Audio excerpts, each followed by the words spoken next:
Narrator. Kerala. आज जहां संत की कहानियां गूंजती हैं, लोग कहते हैं अब यहां अमन है, शांति है। पर 90 के उस दशक में ये धरती शांत नहीं थी। ये जल रही थी लालच में, सत्ता की हवस में और कानून की चुप्पी में। पुलिस तब वर्दी पहनती थी, पर इशारे मिलते थे अपराधियों से। नेता भाषण देते थे, पर सौदे होते थे दरवाजों के पीछे। इन्हीं अंधेरे गलियों में पनप रहा था एक जहर। जहर जिसका नाम था कालकूट। वो दिखता नहीं था, पर महसूस होता था। वो नारा नहीं लगाता था, बस एक एक करके उस तंत्र को निगलता जा रहा था जो इंसानियत को खा रहा था। और आज हम शुरू कर रहे हैं उस कालकूट की पहली कहानी, हर सोमवार, बुधवार और शनिवार को। एक नया चेहरा, एक नया गुनाह और वही न्याय जो आज भी अदालतों में दर्ज नहीं। केस 1, दस्तखत जो जान ले गया। Episode 1, part 1। 1992, एक सरकारी ऑफिस के बाहर, गर्मियों की दोपहर। नरेटर। यह कहानी शुरू होती है उस वक्त से जब सत्य बोलने वाले को सबसे बड़ा मूर्ख माना जाता था। एक सरकारी इंजीनियर ने पहली बार ना कहा और उसके घर का सूरज बुझा दिया गया। रघुनंदन राव, सरकारी सिविल इंजीनियर, 45 साल का, ईमानदार, शांत स्वभाव। नरेटर। रघुनंदन राव, एक ऐसा नाम जो अपने विभाग में ईमानदारी का प्रतीक माना जाता था, मगर उसके ना कहने की कीमत क्या होगी, ये शायद वो भी नहीं जानता था। रघुनंदन एक फाइल देख रहे से हैं। उनके सामने बैठा है एक आदमी सफेद कुर्ते में, मोटी अंगुलियों में सोने की अंगूठियां। कॉन्ट्रैक्टर। साहब, बस दस्तखत कर दीजिए। आप भी खुश, हम भी, और बच्चों के लिए कुछ बचत भी हो जाएगी। रघुनंदन। नक्शे में जो लिखा है वही बनेगा, और अगर जमीन की क्वालिटी वैसी नहीं है तो प्रोजेक्ट पास नहीं होगा। आप जा सकते हैं। कॉन्ट्रैक्टर। बड़ा ईमानदार बन रहा है, अब देखता हूं कैसे बचता है। कॉन्ट्रैक्टर बाहर निकलता है और गाड़ी में बैठते ही फोन मिलाता है। कॉन्ट्रैक्टर। काम नहीं बना, अब ऊपर से दबाव डालना पड़ेगा। और प्रेस वालों को भी बुलाओ, अब इसकी औकात दिखाते हैं। एक सप्ताह बाद रघुनंदन का घर। नरेटर। एक हफ्ते में ही जो आग लगी थी वो घर तक आ चुकी थी। चैनलों पर खबरें चल रही थीं। भ्रष्ट अधिकारी ने रिश्वत ली। सरकारी इंजीनियर की फाइलों में घोटाले के संकेत।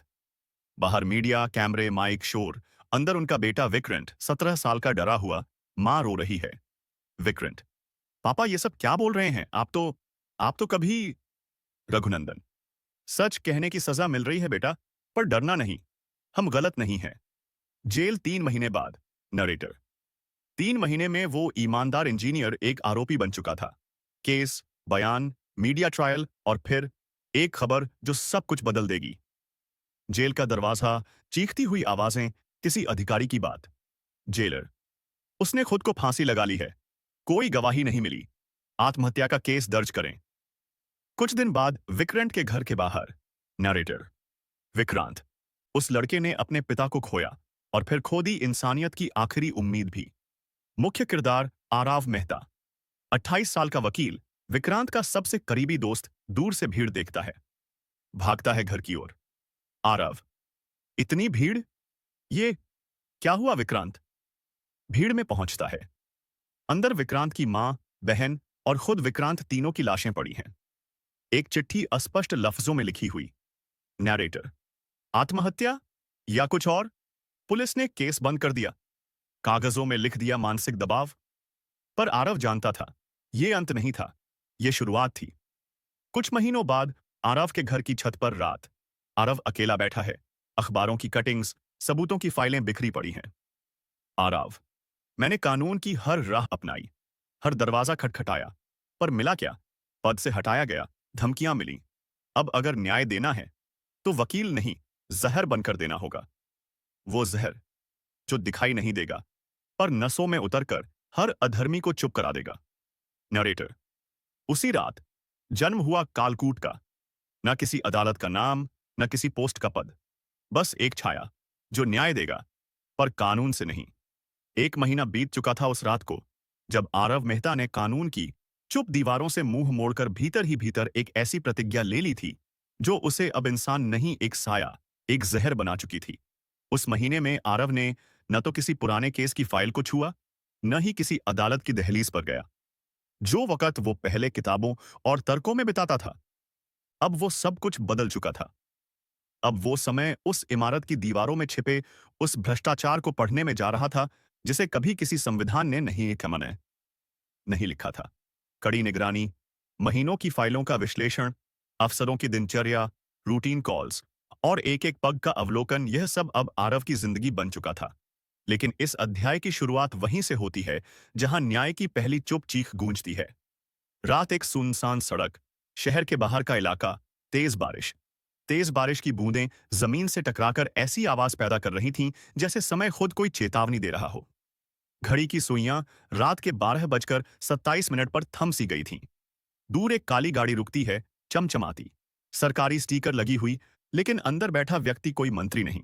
एक ठेकेदार था, वही ठेकेदार जिसने रघुनंदन राव से रिश्वत मांगी थी, जिसकी वजह से एक पूरा परिवार तबाह हुआ।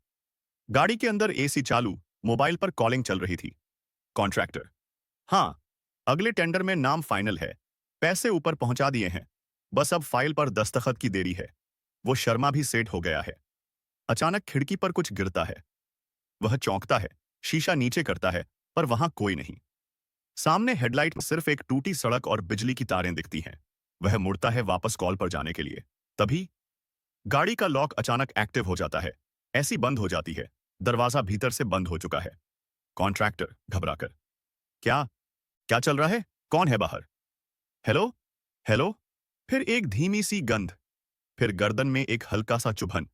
वो चीखना चाहता है, लेकिन आवाज नहीं निकलती, जैसे किसी ने उसके पूरे शरीर की नसों को एक साथ बांध दिया हो। आंखें फैलती हैं, हाथ कांपते हैं, और गाड़ी के भीतर सिर्फ एक शब्द उभरता है उसके सामने, शीशे पर लिखा हुआ: कालकूट। उंगलियों से खींचा गया एक जहर भरा हस्ताक्षर। सुबह, अगली सुबह, पुलिस स्टेशन। एसआई वाइनोद, 30 वर्षीय, तेज पर जिद्दी पुलिस अफसर। सर, गाड़ी बंद थी, अंदर से लॉक। ड्राइवर दूर खड़ा था, कोई जबरन घुसा भी नहीं। बॉडी पर कोई चोट नहीं, कोई फोर्स नहीं, बस उसकी आंखें खुली की खुली रह गईं। इंस्पेक्टर राजान, 40 वर्षीय, अनुभवशील पर थका हुआ। मतलब, मौत प्राकृतिक है? SI Vinod: sir, postmortem report कहती है हार्ट फेलियर। लेकिन सर, आंखें आंखें जैसे किसी डर से जमी हुई हों। और सबसे अजीब, शीशे पर वो शब्द: कालकूट। इंस्पेक्टर राजन: कोई संदेश छोड़ रहा है ये, एक खातिल जो शोर नहीं करता पर मौजूद है। कुछ घंटों बाद आरव का घर, दीवार पर नक्शा। आरव की आंखें सुबह की धूप में भी उतनी ही ठंडी थीं जैसे रात का अंधेरा। दीवार पर लगे नक्शे पर अब एक लाल धागा जुड़ चुका था, पहले नाम के ऊपर एक काली पिन। आरव। यह एक बहुत छोटा बदला था। असली न्याय तो अब शुरू हुआ है। मीडिया दोपहर की न्यूज रिपोर्ट। एंकर: एक और रहस्यमय मौत। एक और सवाल: क्या केरल में फिर से कोई छाया लौट आई है? कौन है ये कालकूट? और क्यों वो सिर्फ उन्हीं को चुनता है जिनका नाम कभी अदालत तक भी नहीं पहुंचता? Police headquarter. शाम। एसआई विनोद: सर, मैंने उस इंजीनियर का पुराना केस भी खंगाला, रघुनंदन राव। उनका नाम इन लोगों से जुड़ा था। और उनका बेटा विक्रांत। इंस्पेक्टर राजन: और उसके साथ जो हुआ?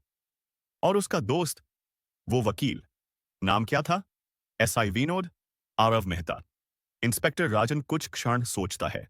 बाहर बादल गरजते हैं। उसकी निगाहें धीरे धीरे संदेह में बदलने लगती हैं।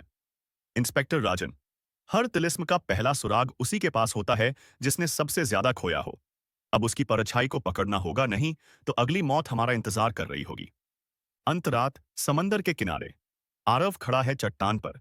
हवाएं तेज हैं, पर उसकी आंखें स्थिर। वो जेब से एक और फाइल निकालता है, अगले लक्ष्य का नाम।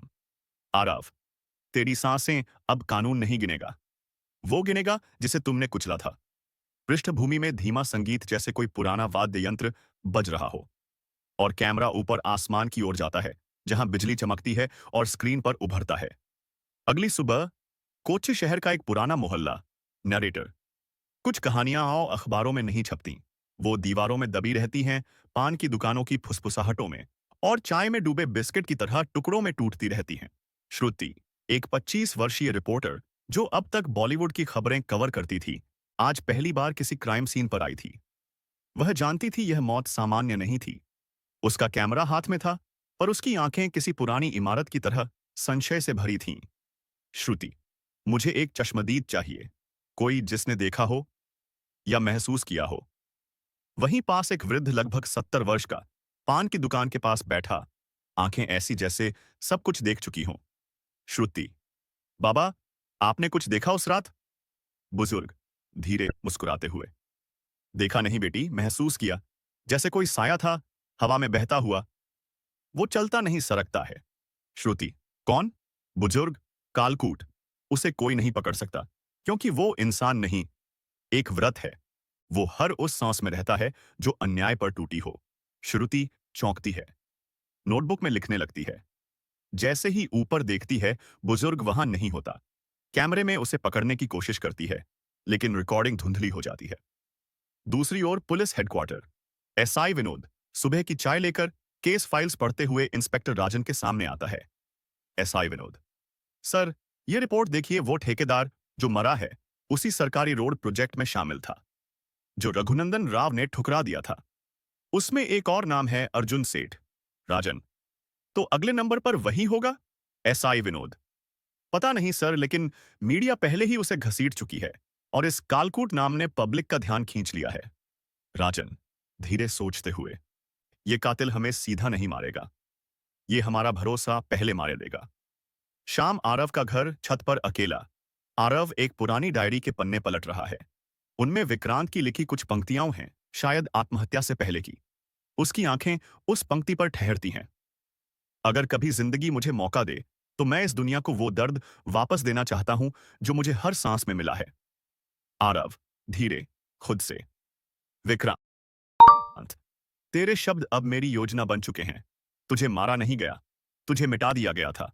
अब मैं उन्हें मिटाऊंगा, धीरे धीरे, हर सांस के साथ। रात एक फैक्ट्री के पास, अर्जुन सेठ की गाड़ी। अर्जुन सेठ एक बिजनेस टाइकून, अपनी गाड़ी में ही तन्मी है। रात का समय, चारों ओर फैक्ट्रियों की दीवारें और निःशब्द माहौल। वो फोन पर बात कर रहा है, अपनी बड़ी डील के बारे में। अचानक गाड़ी रुकती है। ड्राइवर बाहर गया होता है। उसके मोबाइल पर एक मैसेज आता है, क्या तुमने हस्ताक्षर करने से पहले आत्मा से पूछा था? अर्जुन चौंकता है। अगले पल सीट बेल्ट लॉक हो जाती है और गाड़ी का दरवाजा अंदर से बंद।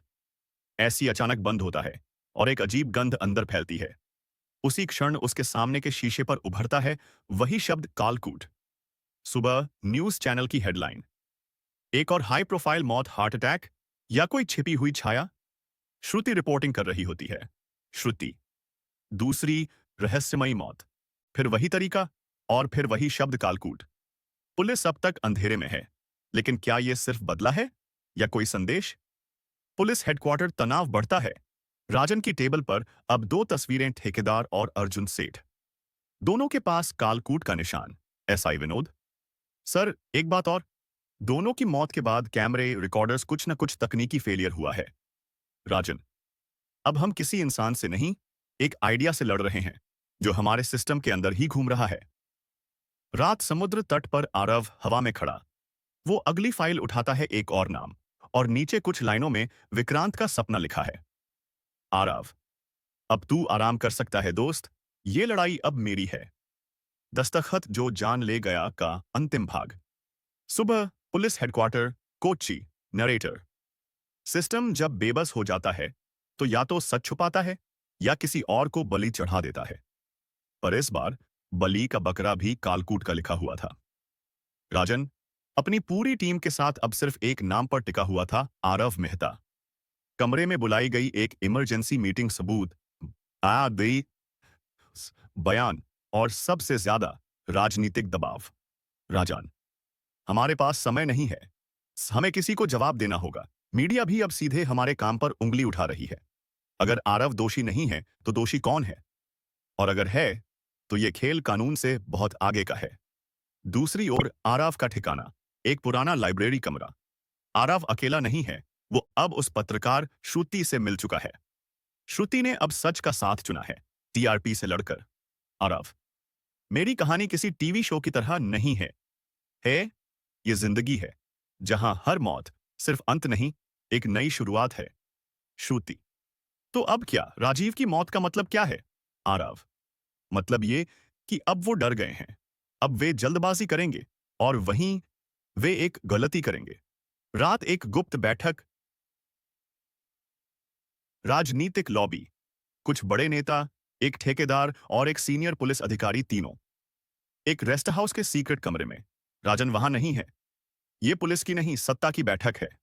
नेता, वो वकील खतरनाक होता जा रहा है। और ये कालकूट, वो चाहे जो भी हो, हमारे सिस्टम के हर कोने में डर फैला चुका है। अगला नंबर किसी भी हमारे आदमी का हो सकता है।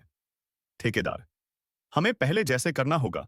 फाइलें गायब करो, गवाह गायब करो और एक हादसा बना दो। अधिकारी, पर इस बार हम नहीं जान रहे कि हमारा पीछा कौन कर रहा है। इतने में ही उस कमरे की खिड़की पर एक शीतल हवा बहती है। कोई नहीं दिखता, लेकिन टेबल पर पड़ी शराब की बोतल पर कुछ लिखा हुआ है। गवाह मिट सकते हैं, पर नियत की बदबू नहीं। कालकूट, तीनों चौंकते हैं। सुबह एक और मौत। उसी रात उस मीटिंग में शामिल ठेकेदार की लाश अपने घर में मिलती है। किसी भी खिड़की दरवाजे का कोई सुराग नहीं। एकमात्र चीज दीवार पर कोयले से लिखा हुआ। जिस दस्तखत से मौत शुरू हुई थी, अब वही दस्तखत तुम्हारा अंत बना। Police conference. अचानक राजन का रवैया बदलता है। अब तक आरव पर शक करने वाला राजन अब चुप हो चुका है। एसआई विनोद, सर, तीनों की मौतों में अब कोई पैटर्न नहीं है। किसी भी साइंटिफिक एंगल से नहीं। बस कालकूट नाम और अपराधियों की आत्मा में डर। राजन धीरे से, शायद ये इंसान नहीं है। शायद ये हम सबके अंदर का वो डर है जो हम सालों से छिपा रहे थे। अंत। आराव, विक्रांत की कब्र के सामने। आराव घुटनों पर, तेरी लड़ाई खत्म नहीं हुई थी विक्रांत। वो अब हर उस आदमी के सीने में छेद करके निकलेगी जिसने तुझसे तेरी इंसानियत छीनी थी। एक बच्चा कब्र के पास आता है और आराव की ओर मुस्कुराता है। आराव उसके सिर पर हाथ रखता है और चला जाता है, उसी हवा में, उसी छाया की तरह। नरेटर, न्याय अब तारीखों से नहीं आता। अब वो वहां आता है जहां दस्तखत डर से किए जाते हैं। कालकूट वापस आएगा, हर सोमवार, बुधवार और शनिवार, क्योंकि अब ये कहानियां से बस जिंदा हैं।